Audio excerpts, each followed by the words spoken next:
Good morning mga kapatid. So back to basic muna tayo para kahit papaano kapatid makatipid-tipid naman kayo sa simpleng pagpalit lang ng brake shoe, pagpalit ng bearings at saka pagpapalakas ng preno, kayang-kaya nyo na yan. So tingnan nyo kapatid ang mga tools na gagamitin natin. So kulang lang ito ng digits, screw, pliers.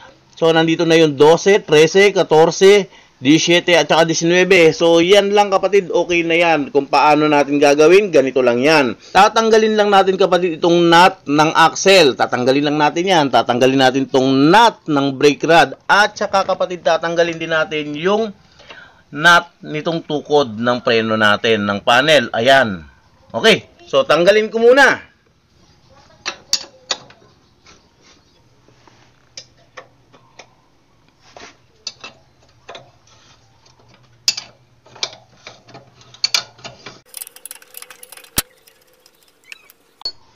So kapag natanggal na natin yan kapatid, isunod na naman natin yung brake rod.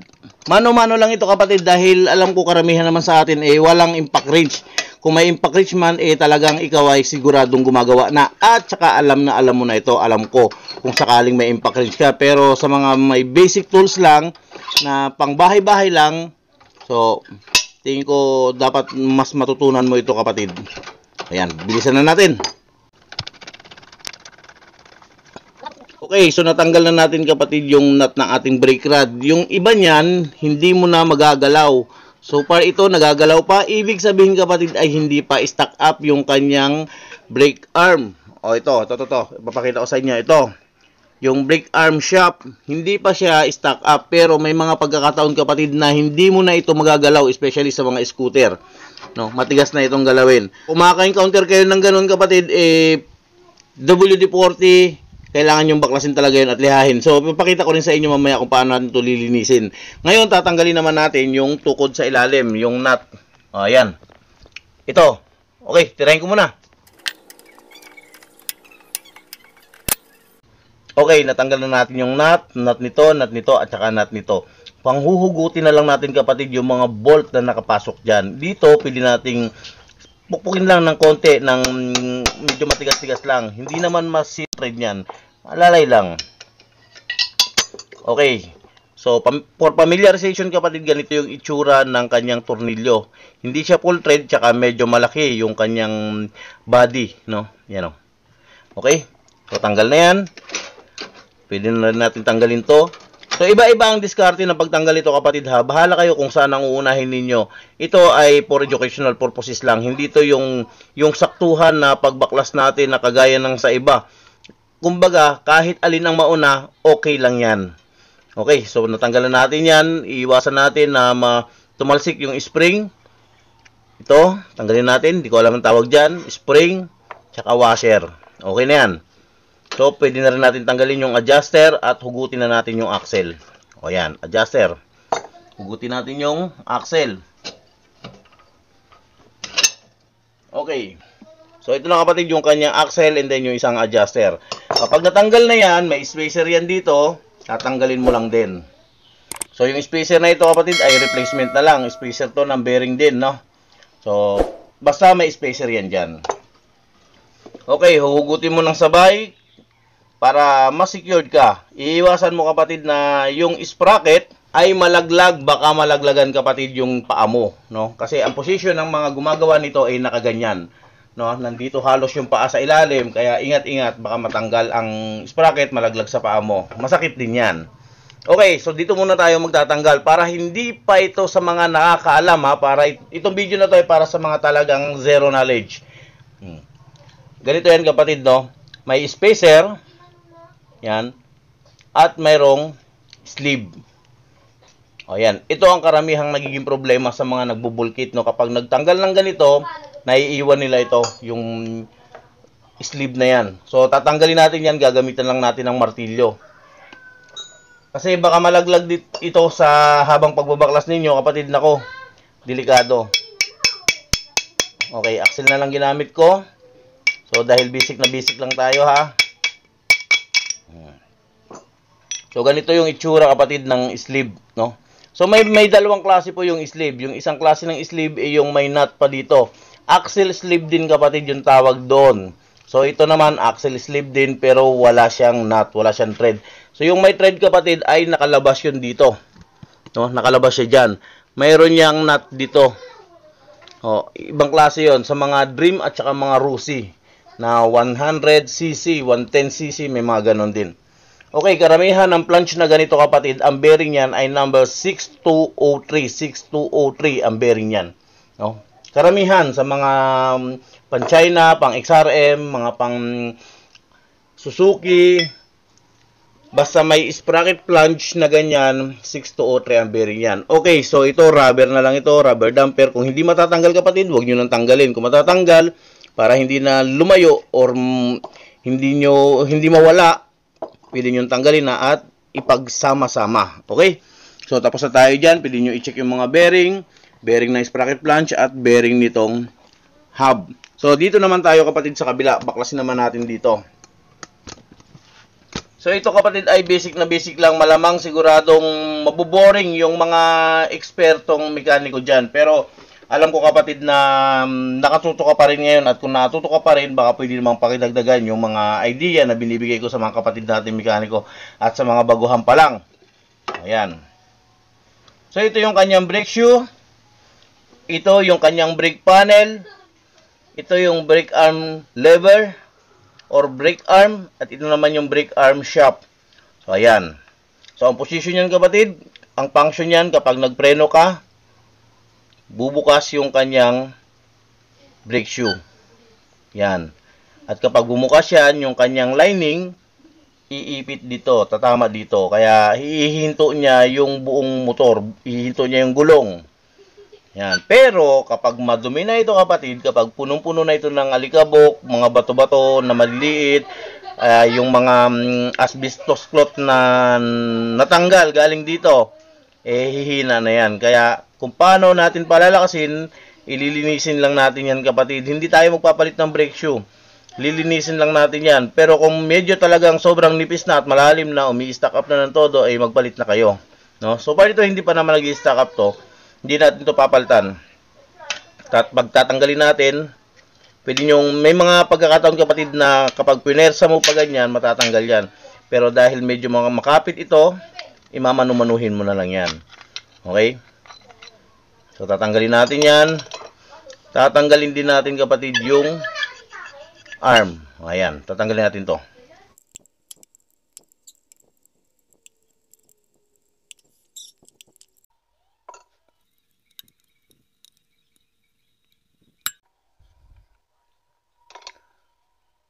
Okay, so natanggalan natin kapatid yung ating lever.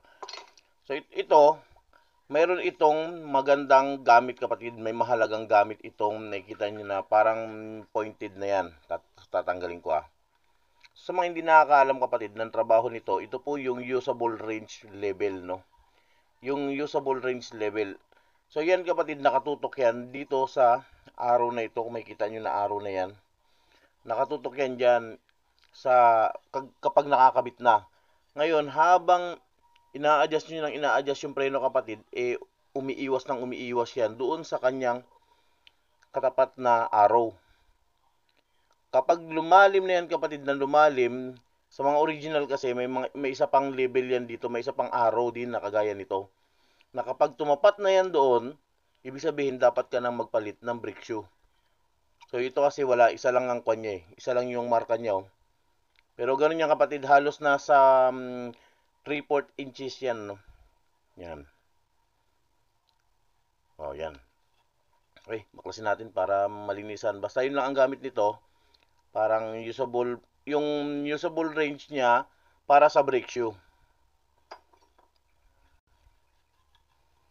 Oh, ayan. Sobrang dumi, Sobrang dumi. So, meron pa yan ditong asbestos. Ayan. So, ingatan lang natin to. Kasi ito kapatid yung naghaharang ng tubig na pumasok dyan sa loob. Pero kung talagang nasira na, wala na tayong magagawa doon. Ang gagawin nyo na lang ay pupunuin nyo ng grasa. Tapos, ilalagay nyo ito. Yung kanyang usable range. Yung level. Ayan. Para yung grasa ang magpipenetrate na matakloban yung seal. Kung ba siya magsisil para hindi makapasok yung tubig.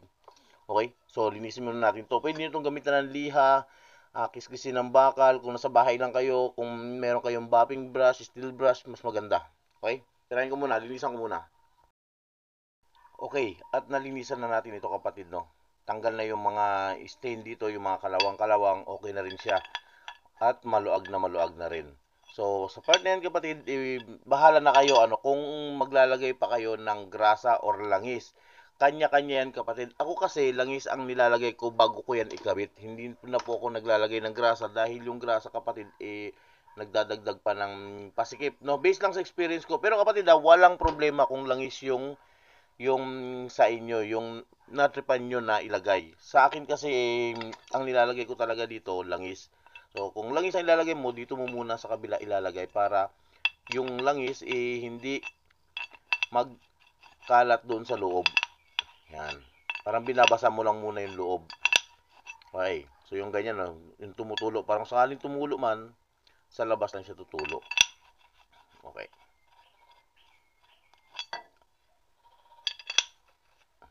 O, yan. So, okay na yan. So, after niya kapatid, pwede na natin ibalik yung brake shoe. Pero, bago natin ikabit lahat yan, kailangan muna nating malinisan ito. Nililihan natin ito kapatid at kinukutkot ng mga matitigas. Kagaya nito, screw. Kinukutkot natin yan hanggang dun sa loob para matanggal natin yung mga dumi na nagpapahina sa kapit ng brake shoe mo. So, ang ginagamit ko dito kapatid, joy lang, sabon o kung ano man na pwedeng bumula na matanggal yung mga kalawang-kalawang. So, sinasabayan na rin natin kapatid ng liha. Nililiha ko na rin yan ng pakunti-kunti. Okay? So, tirahin natin. So, nalinisan na natin kapatid at naliha na rin natin. Okay na yung kapit. Babalik na natin. So, ilagay muna natin yung ating brake shoe. Yun ang kasunod. Pero yung brake shoe kapatid dapat hinuhugasan din natin. Take note nga pala kapatid, kapag ito nakita nyo na medyo malalim na, yan, medyo malalim na ganyan, may possibility na yan kapatid na umi-stack up na yan. Kaya kung talagang medyo malalim na, wala na tayong magagawa kapatid, palitan na natin yan. Or else pwede nating hasain ng pakunti-kunti para magpantay ulit. O yan, kanya-kanyang diskarte yan. Okay. Kabit muna natin. O, yung spring kapatid, ito yung pinaka-pin ng spring, yung kawit ng spring, dapat nandoon sa parting likod. Yan, nakapaganyan siya. Hindi nakapaganito sa labas. Kasi may possibility kapag yung spring ay mahaba, may possibility sumabit sa hub.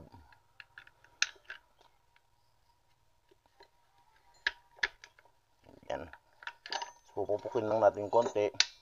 May mga pagkakataon na madali lang itong ikabit, may mga pagkakataon naman na medyo mahirap ikabit. Pero yung hirap niya, hindi naman ganun kasobrang hirap, no? Yan, tapos saka natin ito ilalagay, yung parang asbestos cloth. And then yung kanyang usable range, yung gauge niya. So, tatapat mo lang naman yan kapatid eh. Then, ito, kanyang lever. So, hindi mo na kailangan ikabit kaagad kapatid kasi diyan natin yan ibibase sa mags or sa hub kung gaano kataas yung pag-i-install natin. Kung paganito masyado or medyo ilalapit natin siya. Okay? Hayaan lang muna natin siya na medyo laylay. Kabit na natin yung panel natin, brake panel. Then, kabit natin sa kabila yung pang sprocket side. Ayan. Ito yung kanyang rubber damper kapatid. Kapag nakita nyo na medyo basag-basag na, mas maganda kung magpalit na tayo niyan. Kasi yan yung nagsusupport sa ating counter shop. Medyo malalim lang na usapan na konti, pero madali lang ipaliwanag yun. So ito yung kanyang sleeve kapatid. Ito yung laging nakakalimutan, no? Kaya huwag nyo sanang makakalimutan ito. Dahil pag nakalimutan nyo yan, may possibility na magbasag-basag ng bearing yan. O, yung cooler niya. Yan. And then, pagkatapos yan, pwede na nating itusok yung axle. So, may mga pagkakataon kapatid na mahirap ikabit ito. No? Lalo na kung hindi tayo sanay. So, sa mga hindi pa sanay, ang ginagawa dyan, ipinapasok lang yung paa sa ilalim. At yun ang ipinang-aangat ng gulong. O, yan o. Kumbaga, ito pampasok ng axle, ito pang alalay, at ito naman yung pang-angat. Angat natin, try natin ha. Kabit natin yung ating adjuster. Tapos, hindi pa nakapasok yung butas ng ating sprocket, pwede nating iangat yan, pwede natin sobrahan, depende sa pwersa na ibibigay natin sa paa natin. Ayan. Okay, so kapag natusok na natin yan, huwag muna natin ibubuo, huwag na muna natin ididiretso, kalahati lang muna. Lipat muna tayo sa kabila. So ayan kapatid, nakalabas lang ng konti yung axle natin. Mas maganda yung nakalabas lang ng konti para may guide pa tayo. Tapos niyan kapatid, ay hahatakin mo lang yan papunta dito sa kaliwa para mailagay mo ng maayos yung spacer. Ayan. Hayaan mo lang siya na nakatabingi. Itutusok mo yung axle dito sa kabila. Pagkatapos, iaasinta mo na kapatid yung axle natin sa butas, then itutusok mo na. Yan. Okay. So, pwede na natin ilagay yung isa pa nating adjuster. So, sana marunong na kayo mag-adjust ng kadena dahil hindi na natin pag-uusapan yan dito. Dahil kung hindi pa kayo marunong kapatid, may mga video naman tayo niyan. At ito kapatid, ang pinakamahalaga na dapat mai-install nyo kaagad. Yan, mai-install nyo kaagad. Kasi baka makalimutan ninyo. Ito talaga yung inuuna ko lagi na maikabit para kung sakali man, secure, no? Minsan kasi nakakalimutan itong higpitan ng mga kapatid nating mekaniko, kaya ang daming nadidisgrasya. So marami na akong experience dito kapatid na disgrasya dahil dito. Ayan. Pwede mo kaagad higpitan yan. Basta may play pa din siya.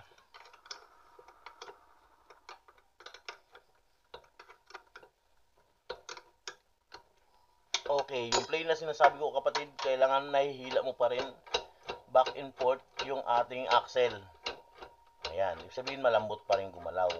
And then pagkatapos niyan, kapag okay na lahat, ipili na natin ikabit itong ating lever. Right, sa pag-install ng lever kapatid, depende yan ano. Depende sa haba ng brake rod mo. At sa lalim ng baon, kagaya niyan no. Ang haba niya no. Hindi uobra. So medyo kasi may problema na rin yung brake shoe nito.